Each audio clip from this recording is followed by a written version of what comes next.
पीडा देशमा मात्रै नभएर विदेशमा पनि रहनुभएका, नेपालका हर कुनामा रहनुभएका, विश्वका हरेक कुनामा रहनुभएका हरेक नेपालीलाई दुखेको छ। त्यो पीडा तपाईहरुलाई दुखेको छ, त्यो पीडा सम्पूर्ण नेपालीहरुलाई दुखेको अवस्था छ। यो परिस्थितिमा थाहा छ राजनीतिमा प्रवेश गरेर केही काम गरिहाल्न, परिवर्तन गरेर देखाइहाल्न निकै सङ्घर्षमय बाटो थाहा छ हामीलाई। तर त्यो यात्रामा हामी अनवरत रूपमा लागिरहेका छौँ, हिँडिरहेका छौँ र त्यो यात्रामा तपाईहरुको साथ अनिवार्य आवश्यकता हो। त्यस कारणले पनि आज यो कर्नाटक राज्यमा म यहाँ आउनुभएका सम्पूर्ण नेपालीलाई राष्ट्रिय स्वतन्त्र पार्टी सबैको लागि खुल्ला छ।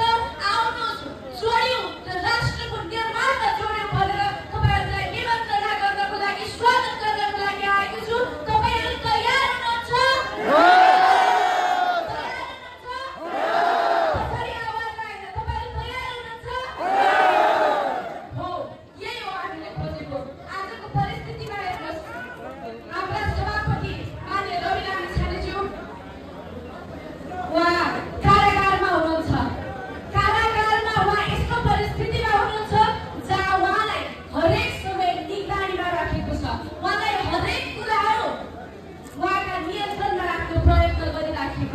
र यो कुरा